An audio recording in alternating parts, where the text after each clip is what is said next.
तो रैखिक समीकरण में आपका अगले टॉपिक में स्वागत है।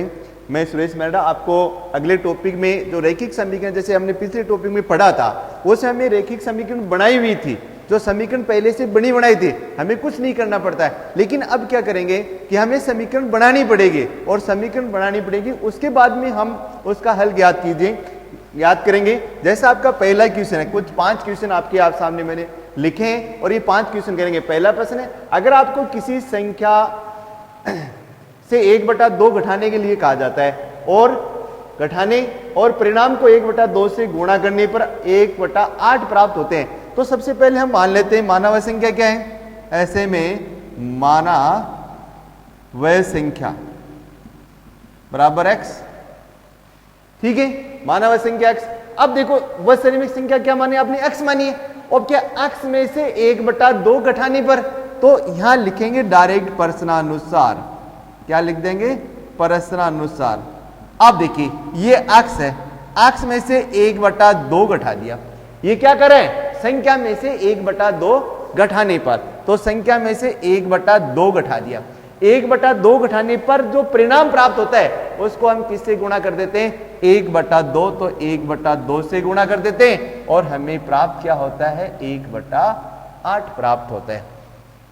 क्वेश्चन क्या है कि आपको एक संख्या दी गई है, उस संख्या में से 1/2 घटाओ और 1/2 घटाने के बाद में उसको 1/2 से क्या कर दो, गुणा कर दो, और 1/2 गुणा करने पर जो परिणाम प्राप्त होता है वो होता है 1/8 प्राप्त होता है। तो आप पहली संख्या क्या मानी, x में से 1/2 घटा दिया और x में से 1/2 घटाने के बाद में आपको उस 1/2 से क्या कर दिया, गुणा। तो इसको कोष्टक में बंद कर दीजिए और बंद करके 1/2 से गुणा कर दीजिए बराबर है। अब आपको मैंने बताया कि सबसे पहले कोष्टक खोलेंगे तो यहाँ 1/2x माइनस 1/4 बराबर क्या आ जाएगा, 1/8। क्या किया आपने, क्या किया, 1/2।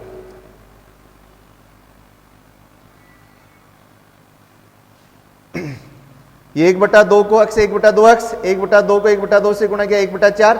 अब आप क्या करोगे, पक्षांतरण करने पर क्या लिखोगे, पक्षांतरण करने पर जब पक्षांतरण करोगे तो अब हम यह क्या आ जाएगा 1/2x और ये इधर चला जाएगा 1/8 और प्लस का क्या आ जाएगा 1/4, प्लस का क्या आएगा 1/4। तो अब ये देखिए ये आ गया 1/2x और यहाँ एलसीएम कितना आ गया इसका 8 एलसीएम आ गया, लघुत्तम 8 आ गया। 8 एक बार गया भाग और 1 को 1 से, और यहाँ कितने आ गए बोलो, 8 में 2 4 का भाग 2 बार गया और 2 को 1 से गुणा करेंगे 2, तो यहाँ देखिए इसका आ जाएगा 1/2x और प्लस बराबर 3/8, 3/8। अब आप क्या करोगे, वज्र गुणा करने पर, वज्र गुणा करोगे तो वज्र गुणा करोगे तो क्या आएगा बोलो, 1/2x बराबर की कितने आ गई, नहीं 1/2x, तो इसको इससे वज्र गुणा करेंगे तो ये आ जाएगा 8x और ये हो गए कितने आ गए 6। तो अब x बराबर क्या आ जाएगा, x बराबर 6 कितने हो जाएंगे 8, तो x बराबर कितने हो गए 2 इसमें भाग दे देंगे 2 का, तो ये 3 और 3 क्या आ गया 4। तो वह कौन सी संख्या हो गई, 3/4। कौन सी संख्या हो गई, 3/4। देखिए आपको क्वेश्चन ये दिया, अगर आपको किसी संख्या से 1/2 घटाने के लिए कहा जाता है, 1/2 घटाने और परिणाम को 1/2 से गुणा करने पर 1/8 प्राप्त होता है, वो संख्या ज्ञात कीजिए। तो आप क्या करोगे, इसमें सबसे पहले माना वह संख्या क्या है, x है, माना वह संख्या x है, माना वह संख्या x है। अब प्रश्न के अकॉर्डिंग के अनुसार प्रश्न में क्या कह रहा है, प्रश्न में ये कह रहा है कि संख्या में से 1/2 घटाओ, तो संख्या में 1/2 तो x बाकी 1/2 गया, और फिर x बाकी 1/2 को किससे, जो ये परिणाम ये रहेगा इसको 1/2 से गुणा कर देंगे तो 1/2, तो 1/2x माइनस 1/2 बराबर 1/8 आ जाएगा। तो 1/2x माइनस का 1/4 बराबर 1/8। पक्षांतर करेंगे तो 1/4 इधर चला जाएगा, तो ये प्लस का 1/4 हो गया, यहाँ लघुत्तम लेंगे तो 8 आ गया, 8 1 और 1 और प्लस के कितने आ गए यहाँ 4। तो अब 1/2x बराबर कितना हो गए 1 प्लस 2/3, तो यहाँ कितने हो गए ये 1/2 3 हो गए, तो 1/2x बराबर कितने हो गए 3/8। यानी देखो 1/2x बराबर 1 प्लस 2/3 8, तो एक और 2 कितने हो जाएंगे मेरे यहाँ लिखे 3, 3/8 हो जाएंगे। तो 1x को 8 से गुणा करेंगे 8x, 2 को 3 से गुणा 6, x बराबर 6/8, तो x बराबर कितने आ जाएंगे 3/4। अब देखो बिल्कुल समझ में आ गया। अब देखो आपका जो क्वेश्चन है, अगला जो क्वेश्चन है, देखो क्वेश्चन नंबर 2।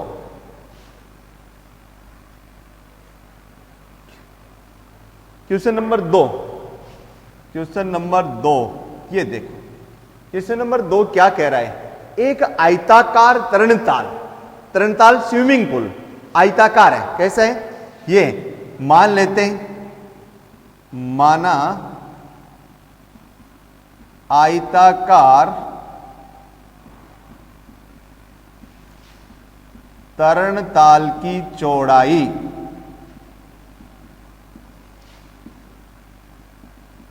बराबर x मीटर है। ये देखो ये एक आयताकार ये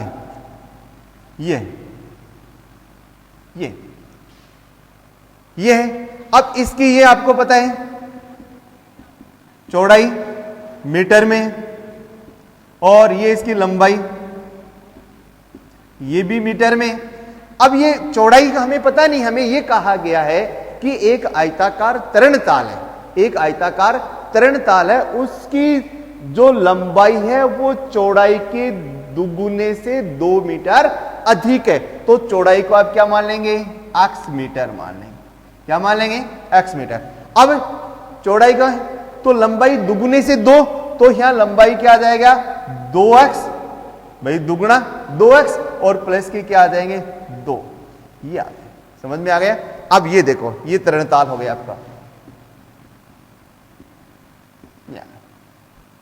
तो आयताकार तरण, इसलिए तरणताल की चौड़ाई कितनी होगी, तरणताल की चौड़ाई आपको x मीटर दे रखी है, तो तरणताल की लंबाई बराबर 2x प्लस के 2 मीटर। ये बात समझ में आ जाए क्यों, क्या ये क्यों आ रहा है कि चौड़ाई है उसको दुगना करो, और चौड़ाई को दुगना करके उसमें 2 जोड़ दीजिए, 2 जोड़ेंगे तो चौड़ाई को, यहां देखिए आप, यहां चौड़ाई आपने x मानी, चौड़ाई क्या मानी x, और x का दुगना कितना होता है 2x, और 2x में कितना जोड़ेंगे 2, तो आपको लंबाई प्राप्त हो जाएगी। अब देखो तरणताल का परिमाप आयताकार है, कैसे है आयताकार, तो आयताकार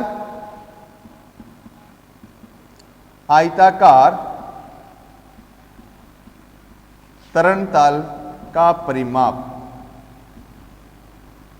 कितना दे रखा है आपको, परिमाप 154 मीटर दे रखा है। अब परिमाप का सूत्र क्या होता है, अरे परिमाप का सूत्र क्या होता है, आयत का परिमाप का सूत्र क्या होता है, वो इसमें लग जाएगा। आयत का परिमाप क्या सूत्र होता है, आयत का परिमाप, आयत का परिमाप होता है 2 कोष्टक लंबाई प्लस चौड़ाई। इसलिए अब देखो लंबाई 2, ये यहां लंबाई कितनी है आपकी 2x प्लस 2, ये आपकी लंबाई होगी, और प्लस चौड़ाई कितनी है आपकी x मीटर, तो ये x आ जाएगा। ये तो आप इसकी l लंबाई होगी, और ये इसकी क्या हो गई b, तो लंबाई प्लस चौड़ाई, और बराबर कितना दे रखा है 154। तो अब ये देखिए आप क्या करोगे, ये 2 ऐसे कैसे, अब ये 2x इस x में जुड़ जाएगा, ये लंबाई ये चौड़ाई ऐसे देखो है ना, लंबाई पूरा, तो 2x इसमें x है, तो ये कितने हो गए 3x, और प्लस के कितने आ गए 2, और बराबर कितने आ गए 154। अब आप क्या करोगे, इसको इसे भाग दे दीजिए, या तो डायरेक्ट भाग देंगे तो कितना आएगा, यहां देखिए ये आ गए आपके 2 का भाग देंगे तो ये आ जाएंगे 3x प्लस के 2 बराबर 154/2।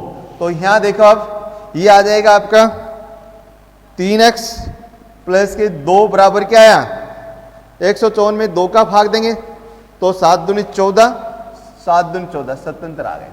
अब यहां देखिए आप ये 3x बराबर 77 माइनस के कितने हो गए 2, तो अब 3x बराबर कितने हो गए 3x बराबर कितने हो गए 75, और x बराबर कितने आ गए 75/3, तो x बराबर क्या आ जाएगा 25, x बराबर क्या आ गया 25। अब x बराबर 25 है तो आपको क्या करना है, आपको क्या दिया है, आयत की लंबाई चौड़ाई क्या थी, तो आयत की चौड़ाई कितनी हो गई, यानी तरणताल की चौड़ाई, तरणताल की चौड़ाई बराबर x है, x की वैल्यू 25 तो 25 मीटर आ जाएगी। ठीक है, और फिर तरणताल की लंबाई, लंबाई बराबर कितनी आ जाएगी, 2 गुणा 25 और प्लस के 2, तो ये हो गए 50 और प्लस के 2 बराबर कितने हो गए, 52 मीटर। कितने आ गए, 52 मीटर। तो एक बार समझिए प्रश्न क्या है, प्रश्न ये है कि एक तरणताल की गहराई उसकी चौड़ाई की दुगनी, तो गहराई मान लो चाहे लंबाई मान लो, एक ही बात है। यहां देखिए तरणताल का जो लंबाई है वो आपने तरणताल की चौड़ाई कितनी मानी x, तो लंबाई कितनी हो जाएगी इसकी 2x प्लस 2 मीटर, क्योंकि दुगुने से 2 मीटर, तो इसका परिमाप कितना दे रखा है, 154 मीटर दे रखा है। तो परिमाप का सूत्र, आयत का परिमाप का सूत्र क्या होता है, आयत का परिमाप का सूत्र होता है 2 कोष्ठक लंबाई प्लस चौड़ाई। अब देखो ये आपकी लंबाई है, ये क्या है, लंबाई है, और ये इसकी क्या है, चौड़ाई है, l प्लस बी आ जाएगा। तो अब देखो 2x को 1x में जोड़ा 3x हो गए प्लस के 2, तो 2 कोष्ठक 3x प्लस 2 बराबर 100। अब चाहे कोष्ठक को खोल सकते हैं या फिर 2 का भाग इसमें दे सकते हैं, तो 2 का भाग दिया स्वतंत्र आए, तो 3x प्लस 2 बराबर स्वतंत्र, तो 3x बराबर स्वतंत्र बाकी 2, तो अब 3x स्वतंत्र में 2 घटाएंगे 75, x में x बराबर 75 बटे 3, तो x बराबर 25, यानी ये चौड़ाई आ गई और ये इसकी क्या आ जाएगी, लंबाई आ जाएगी। ठीक है,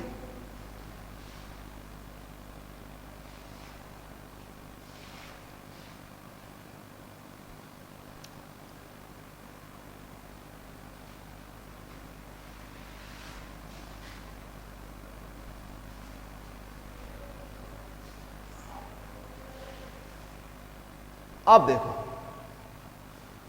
ये क्वेश्चन है, क्वेश्चन में कि एक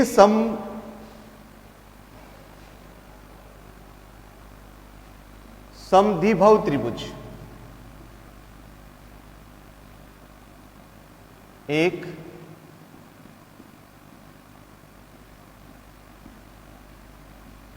समद्विबाहु त्रिभुज। अब समद्विबाहु त्रिभुज क्या होता है, समद्विबाहु त्रिभुज में आप देखते हैं कि समद्विबाहु त्रिभुज जिसकी 2 भुजाएं क्या होती हैं, बराबर होती हैं, ये भुजा बराबर है और ये इसका आधार है। आधार कितना दे रखा आपको, सब 4/3 सेंटीमीटर, 4/3 सेंटीमीटर। अब इसको आप x मान लेंगे, ठीक है, ये जैसे a, b और ये c। समद्विबाहु त्रिभुज, समद्विबाहु त्रिभुज, एक समद्विबाहु त्रिभुज का आधार 4/3 सेंटीमीटर है, उसका परिमाप यानी भुजाओं का योग कितना है, तो मान लेता है समान भुजाओं की लंबाई।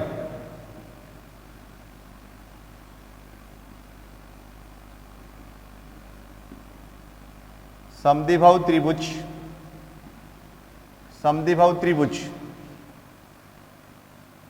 का आधार बराबर 4/3 सेंटीमीटर मान लेते हैं। माना समान भुजाओं की लंबाई, समान भुजाओं की लंबाई बराबर 8 सेंटीमीटर। परिमाप कितना है, परिमाप दे रखा है आपको 4 सही 2/15 सेंटीमीटर। इसलिए अब देखो ये समान भुजाएं x जोड़ x जोड़, तो ये इसको देखो ये आ जाएगा x जोड़ x जोड़ कितना गए 4/3 और बराबर 4 सही 2/15, 4 सही 2/15। अब ये कितने हो गए बोलो, ये हो गए 2x, कितने हो गए 2x, तो 2x हो गए। तो इसमें 2x में आप ध्यान दीजिए, ये 2x और प्लस के कितने हो गए 4/3, और अब इसको ये मिश्र भिन्न में तो इसको साधारण भिन्न में बदल दो, तो 15 चौको 60 और 60 में 2 जोड़ दे कितने हो गए 62, और 62 बटे कितने हो गए 15 हो गए। तो अब ये कितने हो गए बोलो, ये पक्षांतरण करोगे आप तो यहाँ लिख दोगे पक्षांतरण करने पर। अब बार बार मैं नहीं लिखूंगा, आपको पता चल गया है क्या करना अब, क्योंकि समझ गए आप कि हमें पक्षांतरण करना पड़ता है। तो 62/15 और माइनस के 4/3। अब देखो 2x बराबर कितना गए, अब यहाँ इसका लघुत्तम कितना गए 15। 15 में 15 भाग एक बार गया, एक को 62 से गुणा करेंगे 62, और इस 15 में 3 का भाग देंगे 5, और 5 चौक कितने आ जाएंगे 20। अब इसका आगे देखो क्या है रहे हैं, अब देखो ये 2x तो ऐसे कैसे, और इसमें देखो 62 में से 20 घटाएंगे कितने बचेंगे 42। कितने आ गए 42 बटे कितने आ गए 15। तो अब वज्र गुणा कर दो, तो वज्र गुणा करोगे तो ये आ गए 30x और बराबर के कितने आ गए 42। तो अब x बराबर कितना गए 42 बटे कितना आ गए 30। तो x बराबर अब किसका भाग जा रहा है इसमें बताओ, किसका जाएगा 6 का जाएगा। 6 संतो 42 और 6 पंजो 30, ये तो समान भुजा की लंबाई कितनी आ जाएगी, अतः है समान भुजाओं की लंबाई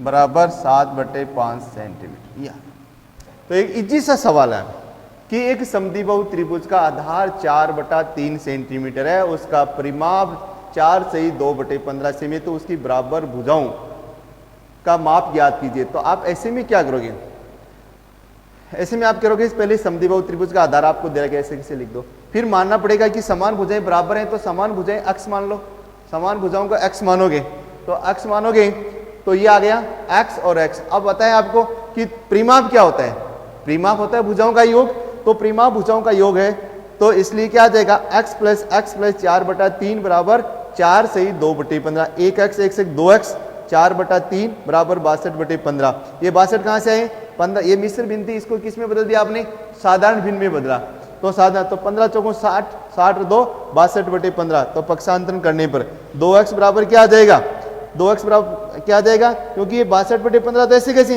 ये 4/3 इधर जाइए माइनस क्या हो जाएंगे, लघुत्तम कितना आ गया 15। 15 में 15 का भाग एक बार गया, एक को 62 से गुणा किया 62, और फिर 15 में किसका भाग दिया आपने 3 का 5, 5 को 4 से गुणा किया 20, यानी 62 माइनस 20/15। तो यहाँ कितने बच गए 42 और 42। अब आप इसने क्या कर दिया वज्र गुणा करोगे, वज्र गुणा करोगे 2 को 15 से गुणा करोगे 30, तो 30x बराबर 42, x बराबर 42/30, तो x बराबर कितना हो गए 7/5। ये समान भुजा की लंबाई, तो समान भुजाओं की लंबाई आ गई 7/5 सेंटीमीटर। अगला क्वेश्चन है हमारा कि दो संख्याओं का योग 95 है, यदि एक संख्या दूसरी संख्या से 15 अधिक है तो वह संख्याएं ज्ञात कीजिए। देखिए बेटा, ये आपको कोई भी पूछ सकता है कि बता बेटा दो संख्याओं का योग 95 है और दोनों का अंतर कितना है, दोनों का अंतर 15 है, यानी एक संख्या वो दूसरी संख्या से 15 अधिक है। तो इसका क्वेश्चन नंबर 4 है हल। मान लेते हैं, माना प्रथम संख्या बराबर x, दूसरी संख्या क्या आ जाएगी, इसलिए दूसरी संख्या बराबर क्या आ जाएगी, दूसरी संख्या, क्योंकि दूसरी संख्या 15 अधिक है और संख्याओं का योग कितना है, संख्याओं का योग बराबर 95। अतः इसलिए x प्लस की 15 बराबर की 95। तो यहां कितने हो गई है, ये 2x प्लस के 15 बराबर क्या हो गए 95। तो यहां कितने आ जाए, क्योंकि दो संख्या है तो एक संख्या प्रथम संख्या x मानी, दूसरी संख्या उससे 15 अधिक है तो 15 जोड़ दीजिए, x प्लस 15 हो जाएगा।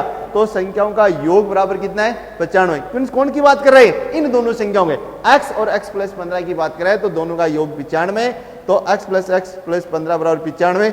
तो यहाँ कितने हो जाएंगे 2x बराबर 95 माइनस के कितने हो गए 15। तो अब 2x 95 से 15 घटाओ कितने बचे 0 और 8 80 बच गए।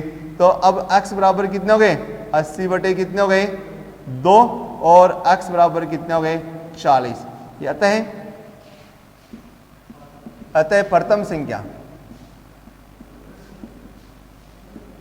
संख्या बराबर 40, दूसरी संख्या कितनी अधिक है, दूसरी संख्या 15 अधिक है, तो 40 प्लस के कितने हो गए 15 बराबर कितने आ गए 40 और 15 कितना हुई 55, दोनों को जोड़ दीजिए कितना गए 55 आते हैं।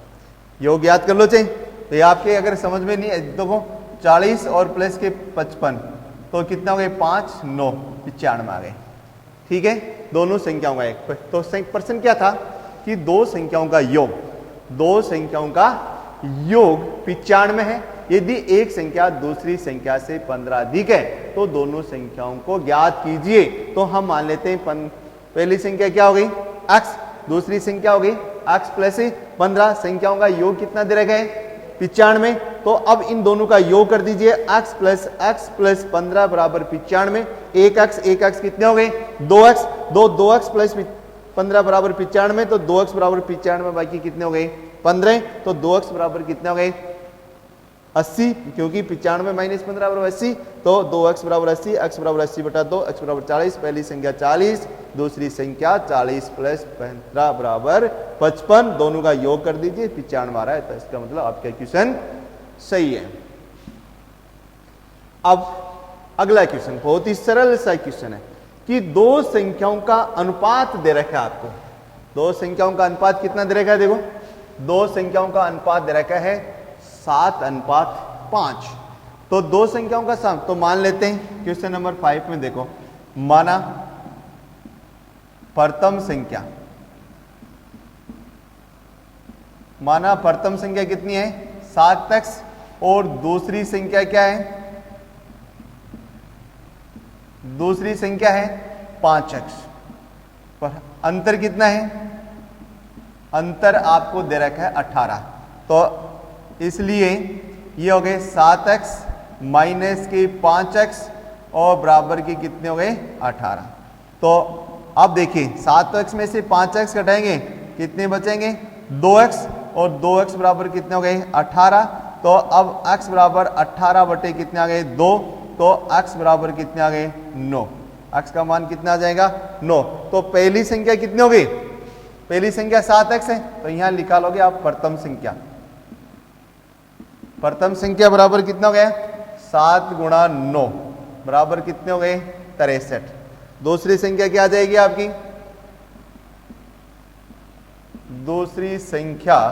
दूसरी संख्या बराबर क्या आएगी बोलो 5 गुणा 9 बराबर कितना आ गए 45, अंतर करोगे तो वही कितना आएगा 18। तो ठीक है, समझ में आया आपके, आपको संख्याओं का अनुपात दे रखा है और इनका अंतर दे रखा है 18 दे रखा है। तो पहली संख्या 7x मान लेंगे, दूसरी संख्या क्या मानोगे 5x मानोगे, अंतर कितना हो गया 18। तो 7x में से 5x घटा देंगे, यानी 7x माइनस के 5x बराबर 18। तो 2x बराबर कितने आ गए 18, x बराबर 18 बटे कितने आ गए 2, तो x बराबर 9। तो प्रथम संख्या 7x है, तो 7 गुणा 9 बराबर कितना आ गया 63। और दूसरी संख्या कितनी है आपकी, दूसरी संख्या है 5x, तो 5 गुणा 9 बराबर 45। अब देखो अगर इसका सही है आपका, तो देखो 63:45। अब इसमें 9 का 9 संता 63 और 9 का भाग देंगे 9 पंजो 45, और इनका अंतर करोगे, इनका अंतर 63 माइनस के 45, तो बराबर कितने आते हैं 18 आते हैं। ये आपका क्वेश्चन हो गया। ठीक है, अब देखो अगला क्वेश्चन है आपका 3 लगातार पूर्णांकों का योग।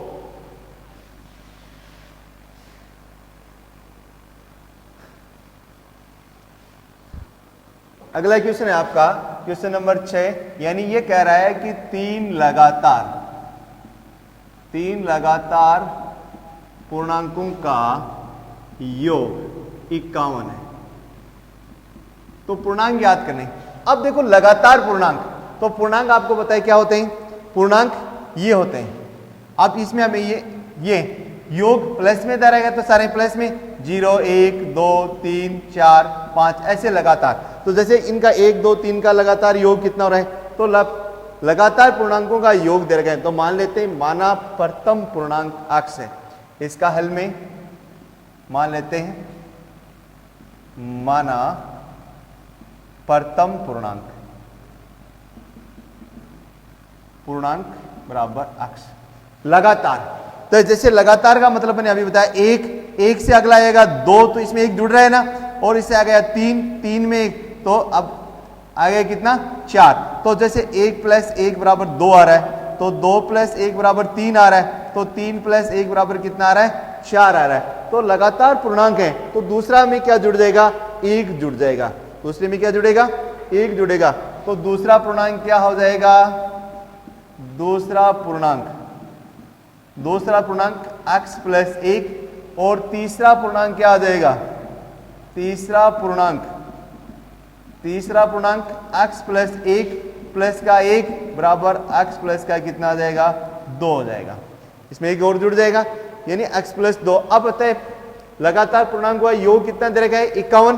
तो प्रश्नानुसार क्या आ जाएगा, इन सबको क्या कर देंगे जोड़ देंगे तो x प्लस 1 दूसरा हो गया x प्लस 2 और बराबर में कितना आ जाएंगे आपका 51।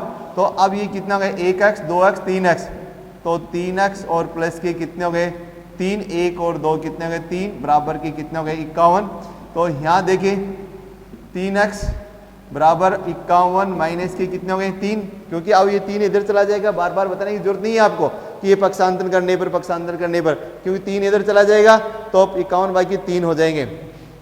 अब देखो ये 3x बराबर की कितने आ गए 48, तो यहाँ x बराबर क्या आ गए 48 बटे कितना आ गए 3, x बराबर कितना आ गए 16, ये आ गए। तो यानी प्रथम पूर्णांक क्या आ जाएगा आपका, अरे प्रथम पूर्णांक क्या आ जाएगा, प्रथम पूर्णांक बराबर 16 और दूसरा क्या आ जाएगा, दूसरा पूर्णांक बराबर आ जाएगा 17 और तीसरा पूर्णांक क्या आ जाएगा आपका, तीसरा पूर्णांक बराबर आ जाएगा 18। योग करो देखें 8 7 15, 15 6 21 51 हो रहा है। तो एक बार ध्यान दीजिए, आपको 3 लगातार पूर्णांकों का योग दे रखा है 51 और आपको योग दे रखा है और पूछिए तो पहला पूर्णांक x मानोगे, दूसरा पूर्णांक x प्लस 1 हो जाएगा और तीसरा पूर्णांक x प्लस 2 हो जाएगा, एक जुड़ जाएगा। लगातार संख्याएं लिखते हैं, जैसे हम कोई भी लगातार संख्या लिखो 11 12 13, तो 11 में 1 जुड़ा 12, 12 में 1 जुड़ा 13, ऐसे लगातार एक एक जुड़ेंगे। तो अब इनका योग हमें कितना दे रखा है 51 दे रखा है, तो इन सबको हम क्या कर देंगे टोटल योग करेंगे, बराबर में 51 लिख देंगे। 1 2 3, 3x हो गए, 1x 2x और ये 3x और 1 और 2 कितने हो गए 3, तो 3x प्लस 3 बराबर कितने हो 51, तो 3x बराबर 51 बाकी कितने हो गए 3, ठीक है। तो 3x बराबर कितने हो गए 48, x बराबर 48 बटे 3, x बराबर 16, ठीक है। अब प्रथम पूर्णांक कितने हो गए 16, तो अगला एक जुड़ जाएगा 17, उससे अगला जुड़ जाएगा कितना 18, ठीक है। ओके।